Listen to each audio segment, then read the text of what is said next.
Maureen kicked me out again.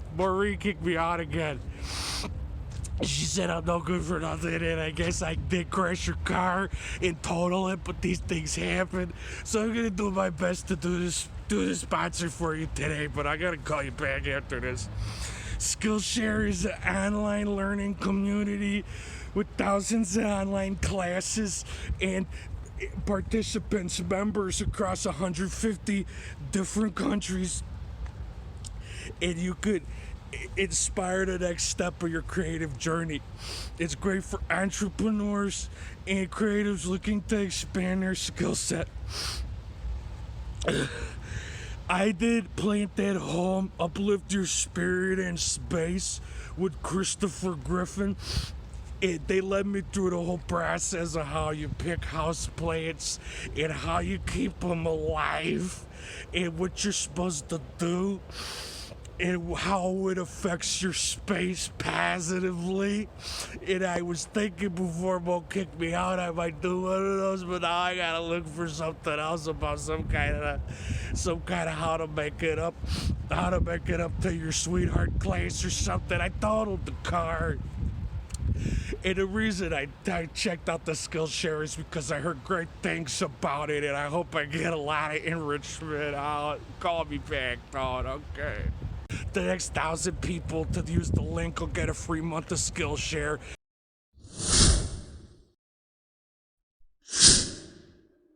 Okay, so I think this is a good spot. Welcome to another episode of Crime Pays, but Botany Doesn't. Not today. You know, we've been listening to a lot of Earth, Wind, and Fire. We've been driving as the crow flies. I don't know, probably only drove 12 miles, but it took us forever because we kept stopping to look at nice stuff. But what I'm going to show you now are some of the rarest species of cacti in North America. And they're what's known as gypsum endemics. So they only grow on gypsum soils, which is what we're looking at right here. Now, gypsum, of course, is a very water-soluble mineral. It's created... this particular instance was created sometime in the Cretaceous, before that comet slammed into the Yucatan and took out the dinosaurs. And it's basically created as a inland ocean was receding, and it became a shallow sea, and all that salt water just basically, as it slowly evaporated, that the super mineral rich salt water was just dropping salts basically as it evaporated. So it's a precipitate mineral. So gypsum's calcium sulfate, limestone is calcium carbonate, and you often get gypsum occurring with limestone. But unlike limestone, gypsum is very, very water soluble. You know, almost dissolves pretty readily like salt. All right, whereas limestone will react with acidic rainwater, but it takes a while. You can see this is all the limestone right here, these little gray bits and what the shit, and a nice coloration to it. What was going on during the Cretaceous? So anyway, we're going to check out some of these rare plants and see what's going on. I haven't been here in 3 years, but the last time I was here, there was already evidence that they were getting hit by the poachers pretty hard. Hopefully, it hasn't gotten worse. Look at that roadrunner. What's he doing over there? What are you doing? What are you doing, huh? You trying to get all fancy and whatnot? Come here, I don't have anything for you. Anyway, last time I was here, there was evidence of poachers. They've probably been, doing their thing. And hopefully, they haven't denuded it too much. But, you get a lot of people coming from Eastern Europe and Asia coming to poach these things. So it can sit in a really nice pot on some Nimrod's table while they slowly kill it. Just to have it as kind of a exotic plant. But unfortunately, many of these cactus species can only grow on this kind of habitat, and they're just nearly impossible to keep alive in culture unless you got an expensive greenhouse. So anyway, yuck all that. It's all Yucca carnerosana, the giant dagger. They're growing kind of pygmied right here. Well, I guess that's a 20-foot tall one. They're growing kind of dwarfed here because gypsum's pretty nutrient poor. Look at the legend get. All right, let's go see what's going on. Let's go check it out. Who's this? Could that be Neoloidea? Neoloidea conoidea? Why'd they do the name like that? They want to make it rhyme? Here's the gypsum endemic Euphorbia. Like a little fuzzy spurge growing with the lechugia. Look at this. So we got our black brush acacia, Wedelia rigidula. See the little flower spikes, mimosoid subfamily of the pea family Fabaceae. See those little spikes? and it's just covered in Tillandsia recurvata in the biomass. Look, it's Wedelia. Ooh, Wedelia marubiifolia. It's a species of Wedelia. Some of the Wedelias are quite invasive. The Asian ones, I think butterfly bush is the common name. It'd be better if we had it in flower. Okay, so looking at the side of this slope, this very steep slope, look closer and you could see our target plant right there. It's all those very little like discoid cacti. Two different species, they look a lot alike. Great case of convergent evolution, just growing on that vertical escarpment. Hard for the poachers to get, but I'm sure one of those pricks will find a way. Look at that, so there we go, nice little amarylid coming up from that bulb in the ground. And it is as I thought, most of these cacti have been poached. I was here 3 years ago. This wall was just covered in them. Fucking A, man. Fucking people. I don't know, why do they do that? You just gotta have it. You just gotta have it. Yeah, there were so many. It looks like they've just been plucked right off the wall. Okay, so you can start to see them right there. And there's our plant in question. Geohintonia mexicana. See, that looks like a bunch of little compact discs all melted together in the center. There's one right there. But I mean, there used to be dozens more. This whole slope was just covered in them. And apparently they've all been plucked off. I mean, they were growing right there. And, you know, now they're gone. Now they're probably in some rich succulent collector's collection. You can see a bunch more down there. Just growing on that vertical escarpment. You get that Selaginella gypsicola still. But yeah, there's ooh, it's looking rough. They get quite a bit bigger than that. Gypsum endemic cacti. See that Geohintonia? And Asteraceae hintonii looks quite a bit like that, except it's got ribs. It's got ribs on the ribs. At least they left one or two. But yeah, there were a shit ton here. There we go. So this still hasn't been messed with, which is nice. And there's the other species, which looks quite a bit like Geohintonia, Asteraceae hintonii. See how it's got ribs on the ribs? Asteraceae's a real weird genus. Like 2 or 3 species in them. Asteraceae ritteri being one of the most famous. But look at that. You could see them growing just on a vertical escarpment of gypsum. Slowly eroding gypsum along with the Selaginella gypsophylla. See that? Just how does a cactus come to dominate a habitat that's a vertical habitat? How does it come to just go about the habit of growing only on vertical rock walls? Look at it. Again, there's a couple left, but there were hundreds more. I mean, they've all been subsequently poached and thrown in a box and shipped off to Asia. Probably quite a few markets in the United States as well, and Eastern Europe. But I think most of them are going to Eastern Europe and Asia. That's where the markets are the largest for all the weird succulents. And look, see? Look at that. Look at the tiny guys. Just ensconced in the gypsum. Looking pretty rough, though. It's been an exceptionally dry year in Nuevo Leon. See that? Oh, the silage isn't even having a good time. Looks like it's about to give up. Asteraceae hintonii. Got some big guys over there. If we can get over there without falling on the lechuguilla and being impaled. There we go. So there's a Geohintonia. See? They look so much alike, especially to an untrained eye. Except you don't have the ribs on the Geohintonia. See, rather smooth. And of course you have spines on this. The Asteraceae are mostly spineless. Oh, I'm getting a little bit of rain. Either that or somebody's pissing on me. Here's a Geohintonia up there too. But most of the Geohintonias are gone. I believe there's 1 or 2 other species in this genus.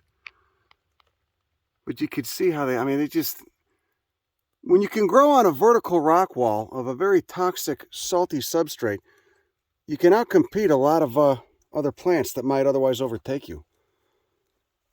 Really could use some rain here, though. You could see the evidence of the rain, how it interacts with that gypsum, that dimpling. Evidence of the rain, you know, just like looking at an old gravestone that's been made out of limestone in a cemetery. So there's the Geohintonia, and there's the Asteraceae. You can see this guy just finished flowering. Ooh.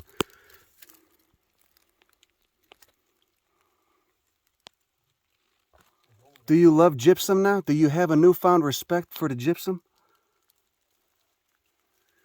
Okay, this one I had to do an overdubbing for. My voice is a little blown out. You're just going to have to deal with it. This is Mammillaria, and it's endemic to this mountain range. Very small distribution for this plant. Only grows on gypsum. Look at that skirt of old dead leaves.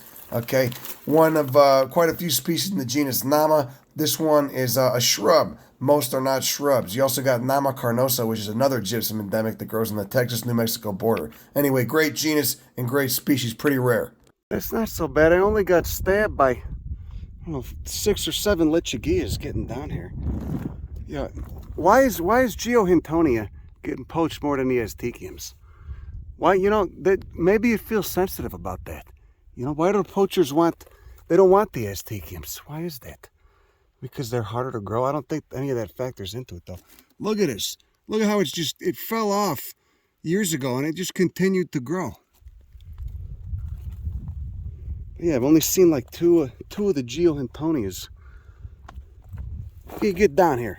Kind of sketchy. You break your ass, you get all torn up. Everything's got thorns. Everything hurts.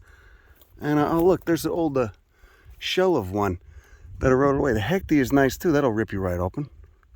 Aztekium hintonii, now available in my Etsy shop. Sustainably harvested. Yeah, right. That's what they always say. I was just, there was a road that was going to get built here. And so I was just moving it out of the road. And I own the property. That's what they say when the sleazebag dipshits rip off aerial carpets in West Texas. I was just moving it out of the way of the road. I was saving it. Okay, that's all I was doing. Okay, now I'm selling it for $400 on Etsy or eBay or whatever. Look at the lechugilla just growing completely out of it. Why? Presumably, you just got soil that deposited down on it afterwards. Yeah, these are all Aztekium hintonii. All right, there's another species of Aztekium that grows out of a vertical rock wall a little ways north of here. Oh, look at the grama. You like the grama grass? That little eyelash inflorescence. Beautiful day in Nuevo Leon. Beautiful out here. Still got the wildfire smoke, but you got a little bit of rain too. That Dasylirian's about to flower. I'm bleeding in like 9 different places. Look at that. There's your Zen moment of the day. Beautiful little cactus with the tillandsia right next to it. Alan, you said this does not make you feel erratic. I didn't say that. No, you said you didn't. Oh, you said you didn't notice it. He said he didn't notice it. Okay, but anyway, it makes me feel a little bit. Good thing. Yeah, it does. Okay, it does. I stand corrected. So the nice thing about gypsum is it does form a nice crust. Okay, there's some spots in New Mexico where you get the gypsum desert thing going on, and you kneel down on it, and it just feels like somebody mixed a bad batch of concrete. It hurts to kneel down on, but then when it gets wet, it gets very soft. That soil is pretty absorbent.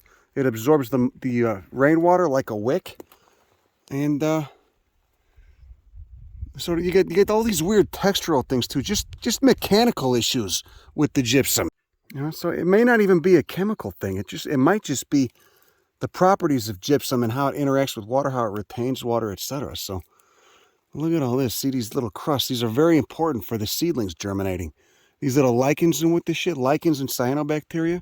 Because as those seedlings fall on that and it gets wet, they give it a nice substrate, the lichens and whatnot. So you have this whole community of organisms interacting. And of course you lose that when you just try to grow it, in some collector's greenhouse. I really shit on the cactus collectors too much, which is no offense. I got some friends that do that. At times it seems a little goofy to me, but it's good. It's better than heroin or meth. Or, going to school and getting a business degree. See, the poachers aren't coming for the Mammillaria, huh? Look at the flower on it too. It's the flowers open, nice yellow flowers on it. Again, spines acting like wool. Like sun protectant, like a shade screen. Oh, nice. We're getting some of those thunderstorms. You can hear the thunder up there. It only rained a little bit. Beautiful day in Nuevo Leon. And see, this whole wall is alive. Like I was saying, it's lichens. Oh, shit. There's a cactus spine. There's lichens in there. How do the lichens cope with the gypsum? Probably, they seem to get by anyway. I don't really mind. Yeah, see, remnants of the old sea. a nice ammonite fossil. How about that? Take me back to the Cretaceous. You know, they got knocked out in the KT extinction, along with the dinosaurs. Oh, that sounds so nice. There's that little amaryllis again. I'm guessing it's an amaryllis, a bulbous monocot. A nice little geophyte. Looking like a little blue daffodil on the gypsum. Take me back to the Cretaceous. Got a fucking Dwight Yoakam song stuck in my head. What, you know, Dwight Yoakam could also be Earth, Wind, and Fire. Look at that. Look at the texture on that giant salt brick of gypsum. Real nice. Stabbed by some lechugia. How many times? How many times does it need to happen? But you keep going back. Huh? Anyway, it's about the habitat, you fuck. It's not just about taking the plant. You know? It's not just, it's plants are not autonomous entities. I say that shit all the time. They're not autonomous entities. They're members of ecosystems. Oh, look at that Dimorphala. One of the marigolds. Ooh.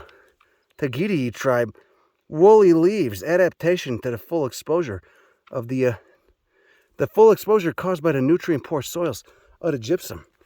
What we gotta do, we'll leave some trail camps here.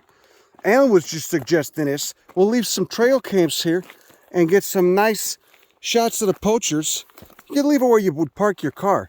And then on top of that, we'll pay somebody to hang out there with like a Gatling gun that fires foot-long rubber dongs, you know, and we'll just go to town on whoever comes out here stealing a cacti. Ever been hit in the head with a foot-long rubber dong before? Fired at about 1,180 feet per second. It can't feel good. Who's this? Look, hispid-ass leaves. Very, very hispid leaves. Oh, stiff, like a sunflower. Stiff little hairs like a sunflower. But needs some more rain to get it to go back. And look at that Mammillaria. Is that prolifera? Who is that? Just coming up from beneath the lechugia. Look at, we got a camp. We got a camp with it's flowering. That hispid bastard coming up on the gypsum with the opposite leaves. Oh, and it's starting to actually rain kind of good right now. Get a little sprinkle, that's nice. The Asteraceae will love it. There we go, there's some Geohintonia, see? Look at that, no ribs on the ribs. Growing out of something that's got the texture of concrete, but is a little bit more crumbly. But again, way less than there were last time I was here. Look at the little tufted trichomes, isn't that cute? Little tufted trichomes on the top of that stem. And look, only 2 spines per aerial. That's odd. Did I start off like that? Did the new ones only have 2 spines per aerial? Look at this silage. Selaginella, gypsicola, gypsophyllum, one of those things. Gypsum something. I don't know. Look at the yuccas too. God damn. I love this. I hope it does rain a little bit. Not too much though. I don't want to get fucking washed off this hill. Look at that sketch. That whole wall is probably filled with the Geohintonias. You know, unless the poachers made it up there. Moment of peace. Huh? Get a nice moment of peace. The sound of the thunder and the... Oh, I can't get enough of it. I love it. Your moment of peace. Do you have that? Do you have a moment of peace?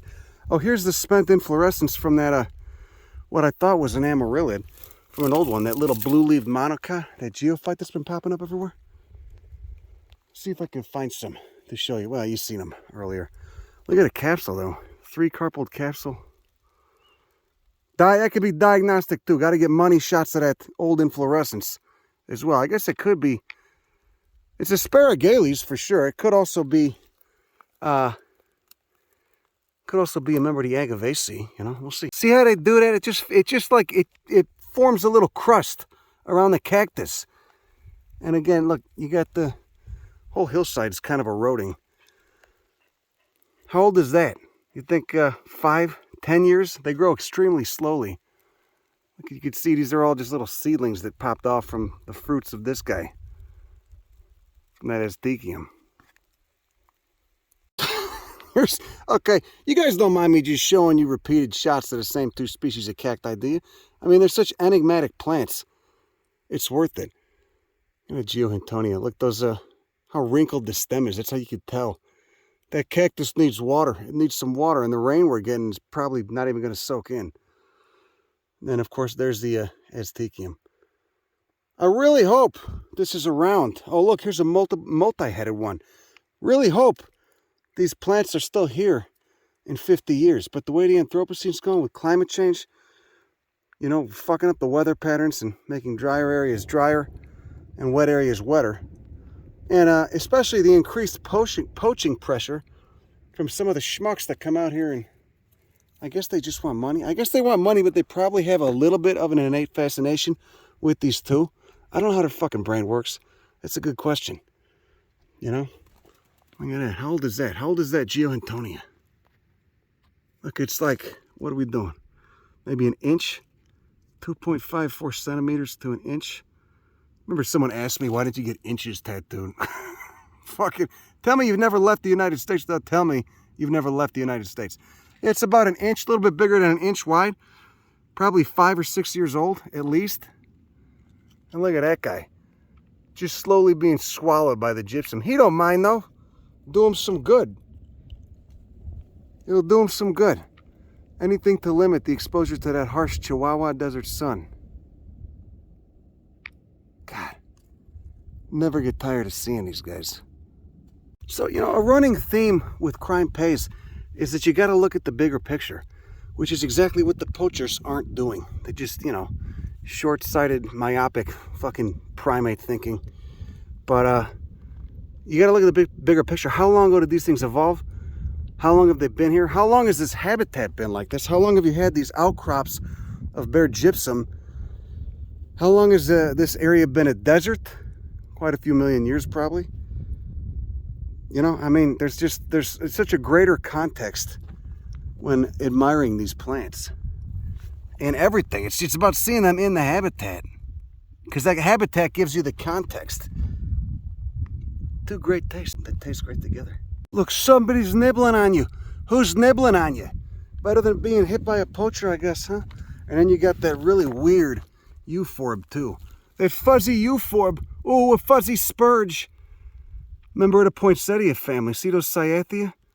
With the little dangling ovaries? Look how hispid that is. So fuzzy and tomentose. Yeah, there used to be hundreds of them just covering the walls. I mean, you couldn't, they were everywhere. You couldn't get away from them. Well, who's this? We got that Castellea. We got that paintbrush species. Oh, it looks like it's parasitizing that composite. That Verbicina. Look at that. A gypsum growing, is it endemic to gypsum? Maybe not. A gypsum growing Castellea. Coming up right beneath that very narrow-leaved agave. Look at that one. Look how red that one is. Could be cryptica. See, there you go. There's a nice hillside of both those species. A nice slope of all the Aztecium and Geohintonia you could come to love. Of course, we had to peel that flower open, show you what's going on inside. So that red part, that's just the bract. There's the corolla. Look, it's got that little green beak to it. There's the style up top, kind of hooked, popping out. And we still got to cut that corolla open and look at the stamens inside. There we go. We just cut that corolla open. You can see those stamens up there. 4 stamens at 2 different levels. So the dynamis stamens. I don't know what that dark green beak is about here. It's weird. And of course, there's the style up top. Kind of recurved. Looks like those anthers didn't even the hissing pollen. I don't know. Is this a protogynous flower? Is it female first or is it protandrous? Male first. Or is it just do everything at the same time? Probably not. A lot of plants don't do that because they want to avoid they want to avoid pollinating themselves. They want to avoid self-pollination. They're obligate outcrossers. There's an adaptive benefit in outcrossing. Okay, I don't have much else to say, so I'm just going to give you some quick money shots that I have at that here, and then we'll, you know, do an overdub by El Scorch. Hey, Tone, I got some great news. You remember that pain in my foot I was talking about? So I got back from the doctor just now, and he told me it's not diabetic neuropathy. I just got gout. That's it. He said I got to lay off the shrimp poor boys, and other than that, you know, it should clear up. He gave me some medicine, you know, take it for 6-8 weeks or something like that. Said I'm going to be fine. So, you know, here we go. Let's go to Haagen-Dazs on Navy Pier. I'm banging. Bring the kids. Bring Mary Ellen. You know, bring your sister-in-law. I don't care. Let's go get some frickin' ice cream. Okay, take care. Bye. You know, I can kind of understand why the Geohintonia gets hit harder. It kind of is a prettier plant. All right. No offense, Asteraceae. Okay. Look at it. Look at that. Look at it, chips to that whole chunk just getting ready to come down. Gotta come out here when they're flowering, though. Do you like the geometric shapes? Huh? It really is easy to get taken with them. Look at it. You get these tiny guys coming up right here. Huh? Get stoners out here looking at this. They just have their minds blown, you know? Or anything else that's got an intricate pattern on it, you know? Sorry. I'm just throwing jabs. I'm just fucking around. Gotta make sure I'm not stepping on any of these little guys. His habitat is so sketchy. Oh, shit. Oh. There we go. There's that Asteraceae. Just dotting the whole hillside. But the Geohintonias they're rarer. I'm not seeing it too much. Is it poaching or are they just more susceptible? We are in a drought. I mean, the desert's kind of always in a drought, but are they just more susceptible to drying out? I don't know. I haven't seen any large ones. I'm going to guess it's poachers. Look at this guy. Look, see that? He wasn't always like that. The gypsum's mobile. It's moving on him. Nathalina. Look at it. Just coming right out the gypsum. Having a field day. Beautiful color on it. Xeric ferns. Look at that recurved margin of those leaflets. Hiding the sori under there. The spores. The sporangia.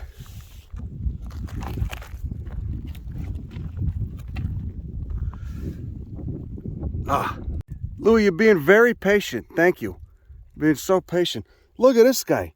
This whole chunk of limestone, or gypsum, excuse me, is about to come up. You know, I've really been fucking dyslexic lately. I don't know what's wrong. You know, I've been going all day. Okay, I already did another video earlier, and I haven't eaten too much. I think I got, food poisoning or a norovirus yesterday. Let's hear it for the noroviruses. Okay, ruining cruises, which needs to happen. Cruises need to be ruined. Ruining cruises for a few decades now. Everyone give it up for the norovirus. Look at this, but look at this little seedling of Asteraceae. Look at that. What the shit? It's just a giant brick of salt. It's about to come off. Someone tell him he's about to be done, you know? Look at that. That yucca fell, and he's still got all the silages surviving, enduring. Ooh, look at that yucca flowering. We were driving south from Saltillo yesterday, and we just seen whole hillsides full of flowering yucca carnerosana. Dang, look, there's a dead Geohintonia. It looks like it just died of drought. Couldn't hang with the dry weather. I'm surprised the root is not bigger. That might be why they're not doing so hot. A lot of cacti, even though they're succulents, will still have pretty thick storage root. Not the Geohintonia. Yeah, that guy's toast. Looks like somebody nibbled on him too. You can get the spines up there. So wrinkled in, it almost looks like an Asteraceae. What a bummer. Plant of South Texas, Jatropha dioica, Euphorbiaceae. Oh, look, it's got flowers on it, too. I've actually never seen it in flower before. Because whenever you see it, it looks like shit. That's nice. I have to get money shots of that. These have a giant tuberous root below all these stems. And then coming up right above them, you got oh, hectares. Just a whole wall of Geohintonia and Asteraceae. But, of course, the Geohintonia is much more scarce than the Asteraceae. I guess I really do wonder if it's because the Asteraceae have a larger root or what. Well, here's a dead Asteraceae. Look at that. Yeah, they got a stockier root. Look at that. Much stockier root. Someone's been gnawing on that. What the shit? Somebody took a huge chunk out of it. Who? Rabbits? Who we gotta kill? You find the rabbits, huh? There's a massive Geohintonia. Well, massive for what we've been seeing. Ah, look at the spines on it. Banger alert. Such an incredible habitat. You know what? This actually looks pretty drought stressed. Look at how wrinkled it is. This might already even be dead. You can see the epidermis is just peeling right off. It's kind of depressing. You know, they're drought adapted plants, but it's been exceptionally dry even for the Chihuahua Desert. Just kind of a bummer. The Asteraceae seems to be hanging in there though. Dahlia falciformis with the fuzzy calyces. What a beautiful pea. Look at that foliage. You can barely see it. Almost looks like the foliage of a genus called Marina, excuse me. You see in the Mojave Desert. Kind of nondescript, but they got a massive fucking root down there, like that big around. So, you know, they're flowering even though it's so dry because they got all that juice stored up. Look at it. Look, you got a nice money shot right there. Now, for your calendar, for your inspirational calendar. Next time you need a good kick in the balls, get you to shut up and stop whining about shit that doesn't matter. See that? Got the yucca carnerosa in the background and an Astecium, just a clump of multiple stems of Astecium right there. Get some context for the bigger picture, you schmuck. Look, Astecium's doing very well for itself up here. Oh, look, you got the Alpine glow on those mountains over there. Oh, we got a thunderstorm, a little bit of a thunderstorm, not enough rain to soak in, but I got a little sprinkled. Look at that, gypsum everywhere, gypsum far as the eye can see. And all the Astecium you could hope to lust at. Growing right out of the rock wall, growing right out of the wall of gypsum. But somebody's gnawing on these, see that? Could be the donkeys. I've seen donkey shit everywhere. See that?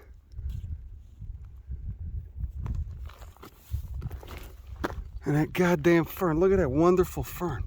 Oh, I'm being stabbed by something. Oh, it's Cevalia sinuata. That does hurt. It does hurt. But who cares? Loisaceae is the family on that guy. Again, that's a Brickelia, I think. Gypsum-Loving Brickelia. Oh, it's so lovely. So lovely. Kick me in the balls. Pinch me. I'm dreaming. All right, this one's pretty cool. Another narrow endemic with a very small distribution known only from this mountain range. Hemiphylaceus hintoniorum. Remember the asparagus family, somewhat closely related to the genus asparagus. Purple flowers when it does go off. There's those fruit capsules. You can see the whole raceme, the whole inflorescence kit's only about, I don't know what, 3 feet tall. Look at those juicy blue leaves. Look at it. You got all the agaves coming up. There's an old flower spike. Wonder if there's any seed in those fruits up there. Those spent flowers. Massive clump. Look at this bastard. You got the dahlia. Ah, shit, I just got stabbed. I don't even care. It's so beautiful. It's so nice. Could it be this nice? Oh, some remnant Pinus arizonica up there. You can't even hear the Tourette's guy screaming at his goats from up here.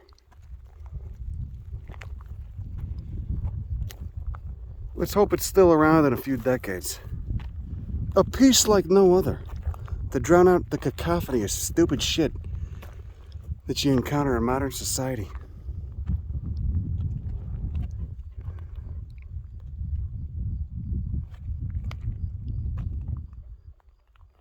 This thing's a goddamn lobelia. Couldn't even tell. Took me a minute before I saw that little fused anther column in between those two petals up top. The calyx gave it away first, though. I saw that calyx. I was like, that looks like a goddamn lobelia.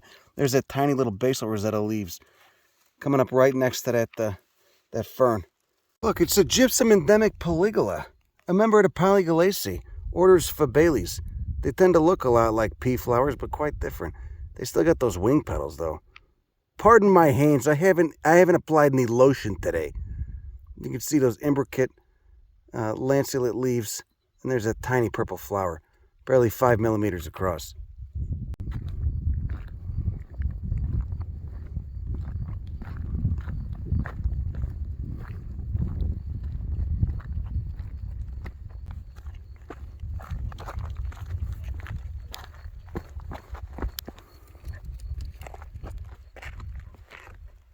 Jack, where you going? Look at this tiny lobelia. Look at this. Looks like a little annual, unless it's got a woody root down there. And look at those flowers. Look at that. See, lobelioid calyx. The calyx kind of gives away lobelias.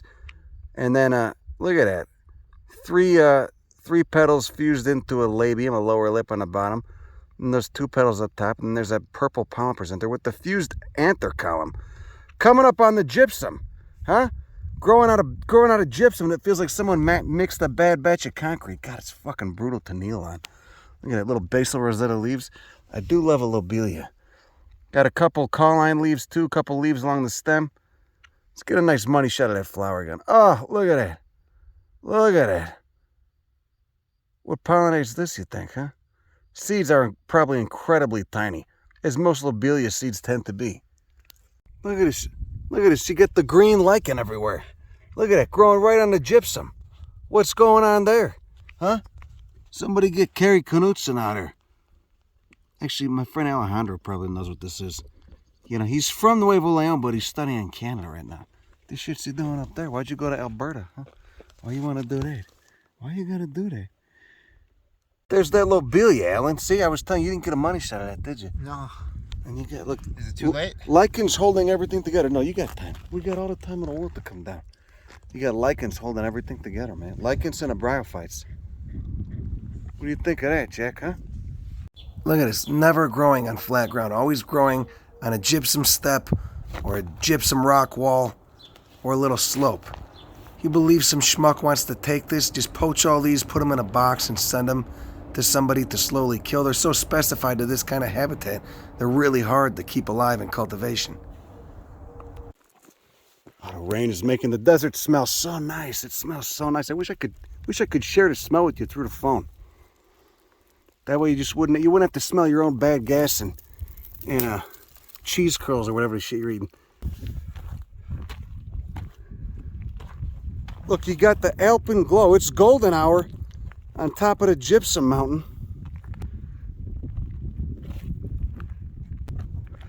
Anyway, well, I guess that's all I got for you. We're pretty much done. Hopefully you learned a little bit about edaphic endemism. Como se dice? It's amazing how plants adapt to this shit. It's really, you know, it's beyond me. What genes turn off and on? You know, how many whole genome duplication events does it take?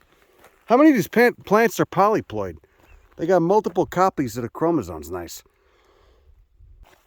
And a lot of donkey activity. I wonder if they're the ones nibbling on the Aztecum. Anyway, that's all I got for you tonight. Have a good rest of your evening. Study edaphic endemism, or just read a little bit about it. It's pretty fascinating. That's all I got. Have a good rest of your evening. Go fuck yourself. Bye.